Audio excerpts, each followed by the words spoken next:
का नाम सुंदर कैसे हुआ? क्योंकि ये सुंदर पर्वत पर हनुमान जी का जो कांड है, इससे एक नाम सुंदर होता है। फिर तो सुंदर कांड में राम भी सुंदर है, कथा भी सुंदर है, सीता जी भी सुंदर है, और हनुमान जी का तो पावन चरित्र है। इंटरेस्टिंगली थोड़ा सा हट के बता रहा हूं, मेरे एक मित्र हैं सुंदर, तो सुंदर बाई ने मुझे आकर कहा कि आज आप सुंदर कांड पे बोलने वाले हो। मैंने कहा जी। तो मैं बोले मेरा भी नाम सुंदर है। मैंने कहा जी। तो बोले आपको पता है आज आप जिस हनुमान जी की गाथा गाने वाले हैं उसमें राम जी का चरित्र आएगा, राम जी का फुल फॉर्म बताओ। मैंने कहा राम जी का फुल फॉर्म? सुंदर जी राम जी का तो राम में परिपूर्ण है, इसमें क्या फुल फॉर्म बनाना। बोले नहीं, देश में राम मंदिर बनने के बाद राम जी का फुल फॉर्म लोगों के हृदय से आ रहा है। मैंने कहा बताओ। बोले राम की RSS से है, राम की A आर्मी से है, और राम की M मोदी से है। ये तीनों नहीं होते तो राम मंदिर नहीं होता। मैंने कहा सुंदर भाई वैसे तो ये रामचरितमानस में कहीं लिखा हुआ नहीं है, लेकिन बात आप जो कर रहे हो वो झूठी भी नहीं है। अब इसको सुंदर जी की भावना को समझना। बात तो सच है, क्योंकि हमने गोधरा कांड को जिया हुआ है गुजरात के अंदर। कार सेवकों को जब जलाया गया था, उन गाड़ियों को देखा था, उन लाशों को देखा था, उन परिवारों को आज भी हम देखते हैं। ये योगदान है उनका। तो अगर RSS का संघर्ष न होता, RSS के स्वयं सेवक का बलिदान न होता, तो क्या राम मंदिर होता? और देश के अंदर अराजकता फैलाने वालों के समय में अगर आर्मी ने अपना रोल निभाया नहीं होता, तो क्या राम मंदिर होता? और सबसे सर्वोपरि मोदी है तो मुमकिन है। अगर मोदी जी नहीं होते तो क्या राम मंदिर होता? हाँ, राम की इच्छा से हो तो रहा है, लेकिन उसके लिए यंत्रवत स्वरूप ही मोदी जी हैं, इसको मानना तो पड़ेगा आपको। अब पूरा विश्व जब मोदी जी को मान रहा है, दुनिया भर के अखबार जब मोदी जी को छान रहे हैं, तो दो चार अपनी स्वार्थ की बातों को लेकर के मोदी जी को नीचे करना या उनकी आलोचना करो, विरोध करना, ये तो मूर्खता है। तो मैं मानता हूं सुंदर जी की बात में कुछ तो सच्चाई है। राम RAM का फुल फॉर्म R से RSS, A से आर्मी और M से मोदी ही होता है, और होना भी चाहिए, और अनंत काल तक रहेगा। तो राम मंदिर से जुड़े हुए सुंदरकांड में फिर प्रवेश करते हैं हम। सुंदरकांड की भूमिका क्या है? देखिए, सुंदरकांड की भूमिका के लिए मैं आपको 24 पॉइंट बता रहा हूं। ये सुंदरकांड जब आप पढ़ते हो तो ये प्रारंभ कैसे होगा? हनुमान जी अपनी शक्तियां भूल गए हैं, विस्मरण हो गई हैं। अब समुद्र लांग करके वहां जाना है, सीता जी का पता लाना है और राम जी को बताना है। जाएगा कौन? जामवंत जी वयोवृद्ध है। हमारे समाज में याद रखना, जो भी वयोवृद्ध है, हमारे पूर्वज हैं, वो आदरणीय है, पूजनीय है, क्योंकि उनको अनुभव है जीवन का। हो सकता है उनके शरीर की मर्यादाएं हो सकता है कि वो आपकी तरह फिजिकल उतना काम न कर सकते हो, लेकिन उनका अनुभव जो है, उनकी जो बुद्धि है, उनका जो तपस्या है, वो पूजनीय है। तो जामवंत सबसे वयोवृद्ध है। वो द्वापर में भी हैं, त्रेता में भी हैं। तो जामवंत की कहानी के ऊपर अगर एपिसोड बनाए तो अलग से भी बनेगा।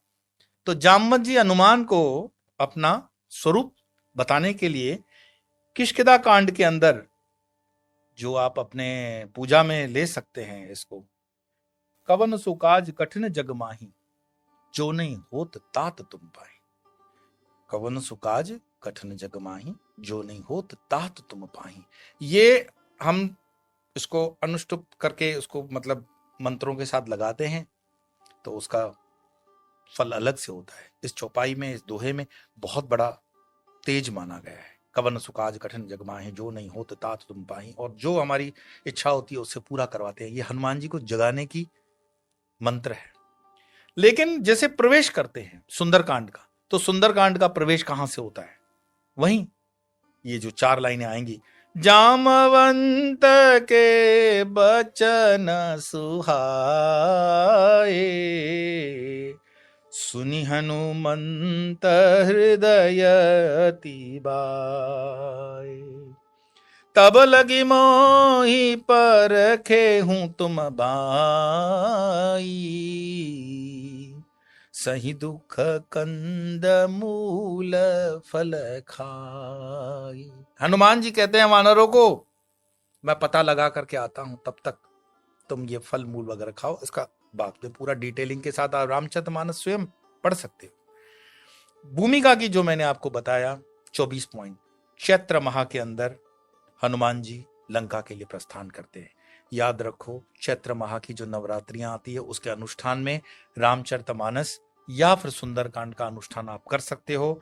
और आपके लिए जो भी संकल्प हो उससे सिद्ध करने के लिए ये बहुत ही अच्छी साधना है। तो याद रखना, चैत्र माह हनुमान जी प्रस्थान करते हैं लंका के लिए। वहां क्या होता है, सुरक्षा उनकी जब परीक्षा लेती हैं, परीक्षा में वो पास हो जाते हैं और फिर सुरक्षा उनको आशीर्वाद भी देते हैं। रास्ते में फिर आगे छाया पकड़ने वाली राक्षसी का वध करना पड़ता है जिसका नाम छायाग्रणी है। और फिर वो आगे चलते हैं, लंकनी से मिलते हैं, लंकनी पर प्रहार करते हैं, लंका में प्रवेश करते हैं। लंका में प्रवेश करेंगे तो क्या होगा, विभीषण का वो मंदिर देखेंगे जहाँ पे राम राम पादुका वगैरह का उनको दिखता है। और फिर वो विभीषण से पूछते हैं, विभीषण से जब भेंट होती है तो उनको पता चलता है कि माँ सीता कहाँ है, अशोक वाटिका में है। अशोक वाटिका में सीता जी को रावण ने रखा हुआ है। और रावण के जाने पर वहां पर जब हनुमान जी पहुंचते हैं अशोक वाटिका में तो देखते हैं कि रावण सीता जी को डरा धमका रहे हैं। सीता जी कौन से वृक्ष के नीचे बैठी हैं अशोक वाटिका में, शिशिपा वृक्ष के नीचे वो बैठी हैं। और रावण जब जाते हैं उनको धमका कर, तब त्रिजटा नाम की राक्षसी जो है वो माँ का मनोबल बढ़ाने के लिए कहती है कि आज मैंने स्वप्न देखा है, आज मंगल होगा माँ, आज सब ठीक होने वाला है, आपके राम जी जरूर आने वाले हैं, मैंने ऐसा स्वप्न देखा है। और एकांत पाकर के फिर हनुमान जी पेड़ से नीचे उतरते हैं। इतना तो वृतांत वो सुन रहे थे, ये सब सुंदरकांड में आ रहा है। वो नीचे उतरते ही माँ से भेंट करते हैं। अब माँ उनको कैसे पहचानेगी, तो फिर वो अपनी जो मुद्रिका है अंगूठी राम जी द्वारा दी हुई वो उनको दिखाते हैं। और अशोक वाटिका को तब माँ के आदेश और वो सब समझ करके पूरा विध्वंस मचा देते हैं। जब विध्वंस का समाचार रावण के पास आता है तब वो अपने बेटे अक्षय कुमार को भेजते हैं, लेकिन हनुमान जी अक्षय कुमार को मार देते हैं।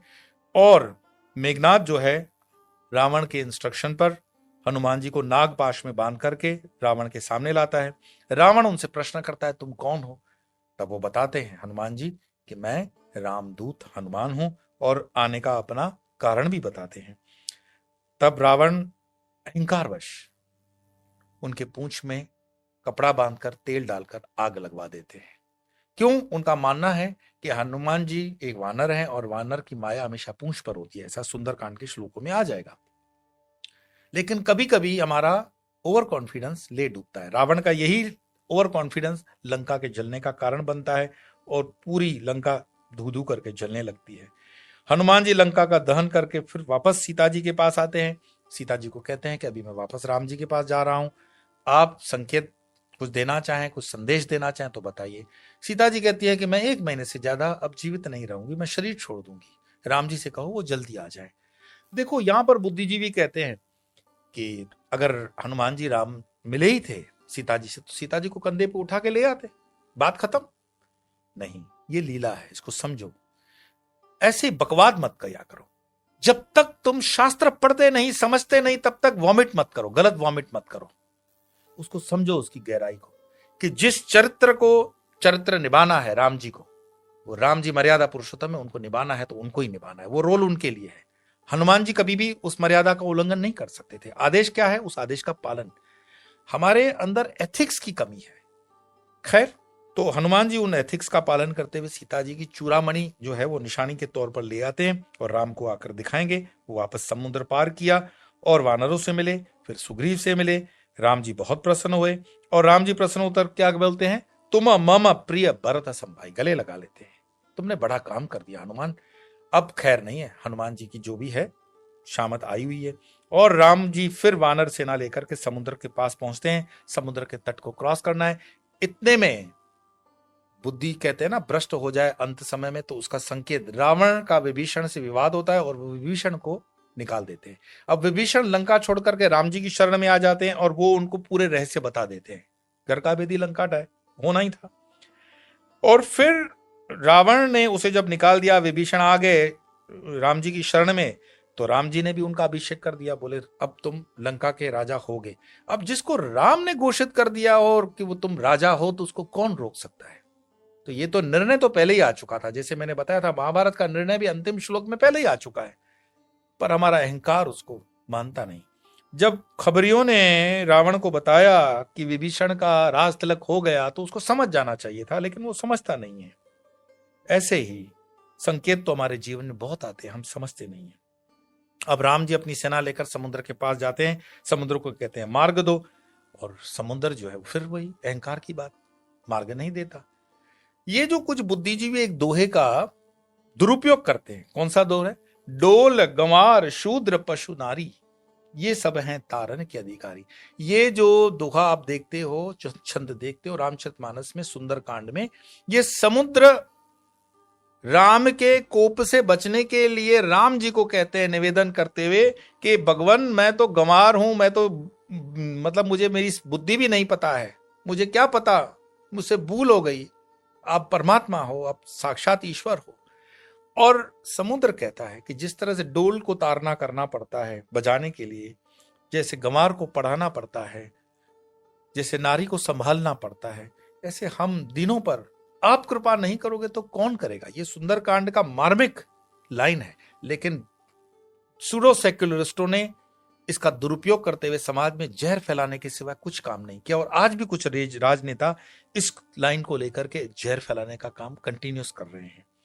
खैर, आखिर में समुद्र ने उनको मार्ग दिया और उनको बताया कि हे प्रभु, आपकी ही सेना के अंदर नल और नील जो हैं, उनको वरदान है कि वो जो भी चीज जल में डालेंगे वो तैरेगी, तो आप उनको पत्थर भी दोगे तो वो तैरेंगे। नल नील के हाथ में पत्थर आते हैं, वो तैरने लगते हैं, और आपको पता ही है राम सेतु बनता है।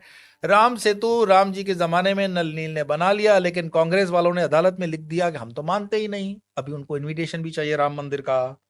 कैसा गजब कलयुग है, देख रहे हो, और गालियां अलग से। इन चीजों से हमें क्या समझना है? इन चीजों से समझो, आंखें खोलो, विवेक खोलो, और समझो कि क्या हो रहा है जगत में। बार बार तुम्हारे संस्कृति सनातन धर्म को बचाने के लिए राम नहीं आएंगे, और राम का फुल फॉर्म आरएसएस, आर्मी और मोदी नहीं आएंगे, तुम्हें ही जागृत होना होगा। खैर, 2-3 घंटे लगते हैं सुंदरकांड करने में, पर सुंदरकांड में करने की विधि क्या है? सुंदरकांड जब आप करते हो तो एक चौकी लगा दो, उस पर साफ लाल कपड़ा लगा दो, भगवान के भोग के लिए, हनुमान जी के भोग के लिए लड्डू वगैरह लगा दिया, अपने गुरु को प्रणाम करो, राम जी को प्रणाम करो, वो जो चित्र है सीता जी का, राम जी का, लक्ष्मण जी का, या परिवार राम परिवार का चित्र लगा दिया, दीप धूप कर लिया। ये सिंपल सी बात है, कोई बहुत बड़ा आडंबर नहीं है। गीता प्रेस गोरखपुर की पुस्तक में आपको ये मिल जाता है कि पूजा पाठ कैसे हो, उसकी विधि थोड़ा सा पढ़ लो, थोड़ा सा यात्रा करो, ज्यादा वो हल्के प्रश्न मत करो कि कैसे करें, थोड़ा तो पढ़ना पड़ेगा आपको। इसके फायदे क्या है? क्योंकि आखिर में तो वो व्यापारी बुद्धि आ ही जाती है कि 2-3 घंटे अगर लगाए तो उसके फायदे क्या। तो फायदे तो देखो, जैसे तुम्हारे अंदर वो हनुमान जी के अंदर सुषुप्त शक्ति थी, उसका जागरण जामवंत जी ने करवाया, तो हमारे भीतर जो सुषुप्त शक्तियां हैं, स्पेशली विद्यार्थियों के लिए सुंदरकांड बहुत उपयोगी है। जो तैयारी कर रहे हैं आईएएस आईपीएस की, उनके लिए बहुत तैयारी के लिए काम लगेगा, मेडिकल के लिए काम लगेगा। मनोकामना पूर्ण करता है, ये दुख दर्द दूर करता है, परेशानियां दूर करता है, अदम्य शक्ति देता है, बाकी पिशाची जो शक्तियां होती है उनका नाश करता है। देखा, राक्षसी को मार दिया, इसको मार दिया, वो सब मार्ग की है। वो तो मार्ग में छोटी मोटी तकलीफें तो यूं ही दूर हो जाती है, अगर आपके घरों में सिर्फ सुंदरकांड बज भी रहा है तो भी। करने का तो साहस करोगे तो और उसके फल मिलेंगे। और बाकी तो राम, सीता और हनुमान जी का गुणगान करोगे तो अनंत शक्ति को प्राप्त करना ही है। इसका कोई नियम यही है कि सूर्योदय से सूर्यास्त कर लो। मैंने उत्तर भारतीयों के प्रोग्रामों में देखा है कि सूर्यास्त होने के बाद भी बड़े बूढ़े हारमोनियम लेकर के सुंदरकांड करते हैं गांवों में। मैं उन प्रोग्रामों में जाता भी हूँ, हमारे त्रिपाठी जी परिवार का जो परिवार है वो करता है। ऐसा सब जगह होता है, करना चाहिए। तो हनुमान जी 24 घंटे अवेलेबल है। अब तुम पूछोगे स्त्रियां कर सकती है? बिल्कुल कर सकती हैं, निश्चिंत रहो। शुचि अशुचि आपके मन के ऊपर छोड़ दिया मैंने।